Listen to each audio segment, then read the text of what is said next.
just wanted to welcome everyone to our museum for the day. This is really an auspicious day to be in Pearl Harbor on December 7th and to be standing in the hangars that were here on that day is really pretty powerful. And so thank you all for taking the time to come. If you were at the morning ceremony at the Arizona, you know that one of the themes for this year's commemoration is the sense of legacy and hope and building for the future. And that's why this presentation and the program that we're going to do in our theater right after this is so important, because it's about legacy and it's about handing down the stories of our parents to the next generation. We started this journey with the SBD behind me last year. The plane had been under restoration at the Kalamazoo Air Zoo, and it had just come to our museum. And we, Colin Cordell, who was at the Arizona this morning, blessed this aircraft, and it was a wonderful part of our ceremony. Today, we're going to do the next step. And so we're very excited to again welcome Dr. Lendo.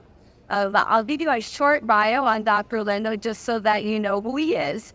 Dr. Lendo served as president of Pierce College in Philadelphia, Pennsylvania for 18 years, a tenure that places him among the most experienced college presidents in our country.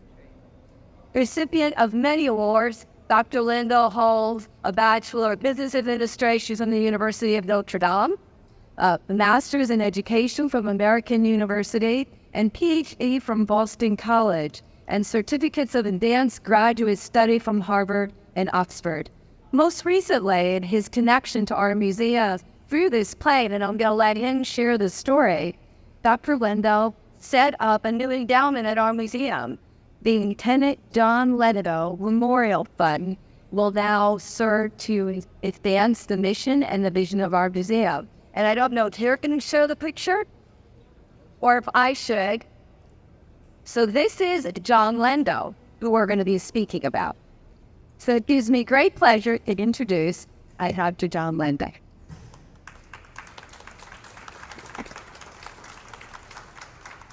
Well, hello, everybody. Am I coming through okay? Okay. Thank you for the kind remarks, Alyssa. I can tell you that it's a very good time in our country to be a retired college president. I'm not sure how I would be handling things today on America's campuses. Like so many Americans of my generation, I was named after uncles who served in World War II, very heroically on the front lines. And yet, my grandparents, my parents, aunts and uncles, no one ever spoke about the war.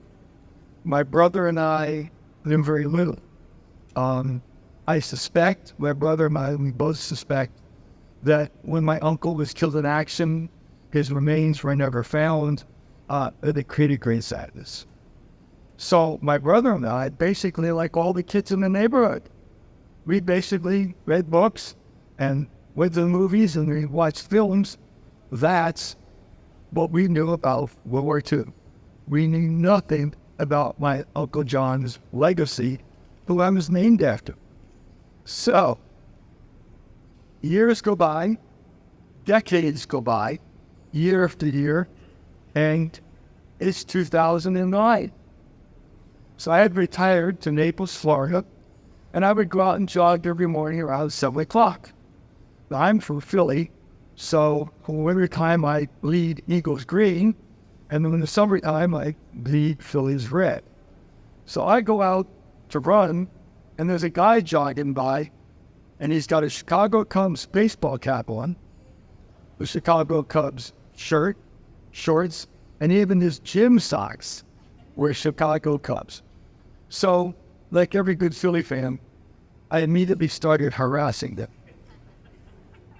And he gave it right back. And he said, Lendo. He said, that's not a common name. And I just heard that somewhere. So it's 2009, and of course you know what he does. Pulls out his cell phone at 7 o'clock in the morning, and he calls his wife. And he says, honey, sorry to bother you, but I'm talking to this guy right down the street, my neighbor. His name is Lendo. Where have I heard that name. And she said, well, it was on the front page of the Chicago Tribune and the Chicago Sun-Times 3 days ago. It was about the airplane. So this fella, Marty McGowan, a good Irish Catholic from Chicago, he says, oh, it's about your uncle's plane. And I said, Marty, you're my new best friend, but I have no idea what you're talking about. And he proceeded to explain. So I am going to take a few minutes and a few moments to just tell you that story. But in fact, shortly after my job, my brother Kevin called me and said, I just got a phone call from a reporter in Honolulu to talk about Uncle John's plane, and his response was the same as mine. I'm sorry, ma'am. I have no idea what you're talking about. So what I will try to do, and before I get to the next part of this, I'm reminded that when I was a kid, growing up, my brother, everybody listened to the radio. And there was a very famous nationally syndicated radio station. The guy's name was Paul Harvey. And national syndication. And the last segment of his radio show was always entitled, And Now the Rest of the Story. So I'm going to take a couple of minutes now, after this meeting with Marty McGowan, who became a very good friend of mine. I'm going to tell you the rest of the story. My Uncle John graduated from Ivy League institution, part of college. He had a very bright teacher. He was scheduled to sign a Major League Baseball contract with the then Boston Braves, who went on to become the Milwaukee Braves, and of course they're now the Atlanta Braves. He was a great slugger, but of course then Pearl Harbor. So he goes into the service and he becomes a Navy pilot, Lieutenant John Lendo. He eventually gets assigned to Glenview Naval Air Station, just north of Chicago, to practice aircraft carrier landings. Why Chicago? Off the Navy Pier, Lake Michigan. No German U-boats, no Japanese submarines. So they practiced their carrier landings there. 17,000 pilots in World War II, including Uncle John, went through a program at Glenview Naval Air Station. So it's a cold February day. The war didn't stop. It was 12 months a year turning on the pilots. So on a very cold, frigid February day, my Uncle John is on final approach with this plane, and the carburetor froze, drops into Lake Michigan. I will come back to that. My Uncle John survived. Sadly, he was later killed in action. I think the date was killed in action 14 February 1944. So it was not very long after he survived this crash that he was later killed in action. So back to the air. The plane goes down and lands on the sandy bottom. It's fresh water from salt. It's dark. There's no light. It's cold. There it sat. So all of a sudden, fast forward to 2009, what happens? The aircraft was discovered. And it was a Twilight Zone type situation. It was almost in mint condition. So the word got around very quickly, and I'll come to the jurisdictional battles in a minute. But I'd first and foremost, on behalf of the family, I want to thank Fred L. Turner. Now, that name may not be familiar to some of you, but he went into his wallet and paid for the salvage operation in Lake Michigan, not far from Chicago. I suspect that many of you would remember Fred L. Turner's business partner. His name was Ray Kroc. Ray Kroc and Fred L. Turner were the founders of McDonald's hamburgers. And Fred L. Turner was pilot and took great interest in this aircraft, and they brought it up. So we want to thank Mr. Terrace de Seipa and the Salvation crew. And when they brought it up, it was a twilight zone. It was breathtaking. And I want you to know that when they got it on the crane and moved it over to the mainland towards Chicago, the Hawaiian priest was there, the haku, the hula dancers, the musicians were all there. And the kaku blessed the plane. You see, this plane was a war hero as well. It fought in the pivotal historical battle of the Battle of the Columbus Sea. And it was shot up pretty good and eventually was taken out of combat service to become a trainer for, you guessed it, the 17,000 Navy pilots who were going through the Glenview Naval Air Station. So all of a sudden, this plane and my uncle, they came together. So as I said, my uncle was later killed in action. This plane ends up coming up, and it goes on from Chicago. So follow me on the geography here. I was never really good at geography. So from Chicago, Illinois, they took the plane all the way to Pensacola, Florida, to the Pensacola Air Museum and Restoration Center, and they took very good care of it, and they stored it. But nothing happened. I don't know all the facts behind that, so I'm not going to comment further. However, somebody made the decision that this plane was so historic, so significant. It's the real McCoy. It's not a replica chit plane like they see in some museums. It's the real McCoy. And Fred and Turner have already spent a bundle of money to do this. So they decided to send this plane all the way back to Kalamazoo, Michigan, to the Kalamazoo Air Museum and Restoration Center. And that's where I really started to get involved. So our family wants to thank Troy Thrash and all the volunteers. It was amazing. The Kalamazoo Air Restoration Center had 110 volunteers. They were all, for the most part, almost all retired automobile industry workers, among the most skilled people in the country.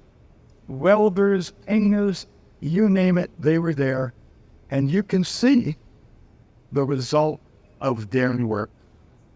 Eventually, the decision was made that after the restoration at Kalamazoo, it was time to come back to its birthplace. This plane was on an aircraft carrier. It was out of Pearl. It went into the South Pacific, fought in the Battle of the Coral Sea, came back. And it was here again. So the state of Hawaii and some very powerful people decided that this airplane belonged to the state of Hawaii. And of course, they repeatedly invoked the name of Senator Daniel Inouye. He was the senator, well-time senator from Hawaii, and a very powerful chairman of the Senate Armed Services Committee and a war hero, serving with the Japanese-American company, the 442, which is still alive today. They were the whole unit. They were great heroes. So invoking Daniel Inouye, they said this belongs here, and the Navy said no, belongs back to States Navy.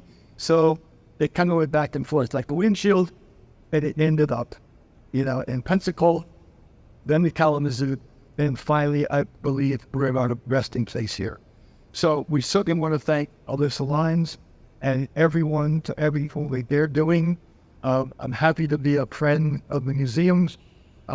We hope this is going to be fine. I'm resting peace.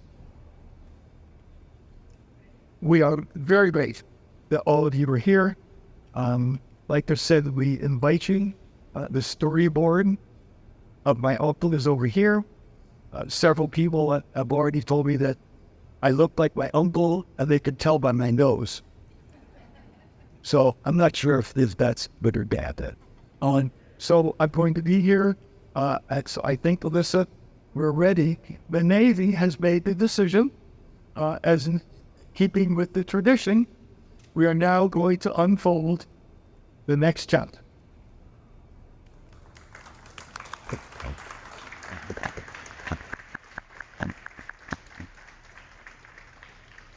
Once again, we can't thank all of you enough for coming.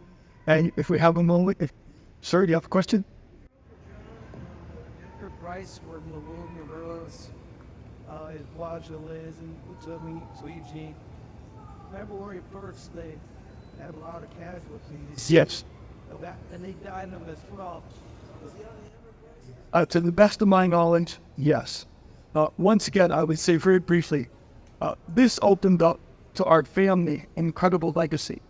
Fortunately, the government decided to declassify a lot of military documents, and we were able to learn a great deal about not only my Uncle John, but my other uncles who fought in World War II. And to kind of close the loop here, as Alyssa and her team are extraordinary storytellers, simply put, we survived this plane, and he was killed in an accident in an F-4F, which is similar to that plane over there. As this gentleman pointed out, the casualty rates were very high, very high. The closer they got to the Hove Islands, the more significant the casualties. My uncle's squadron was wiped out, as were most of the squadrons. And interestingly enough, the squadron that came in behind, it's over there. When you go around the plane, you see a picture of an 18-year-old airman, George Bush.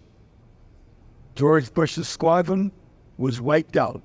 All of them crashed and were killed in action. George Bush was shot down, picked up by a Navy submarine. So this was the fate of war. And so once again, there's the story. Enjoy. Thank you again for coming. And for how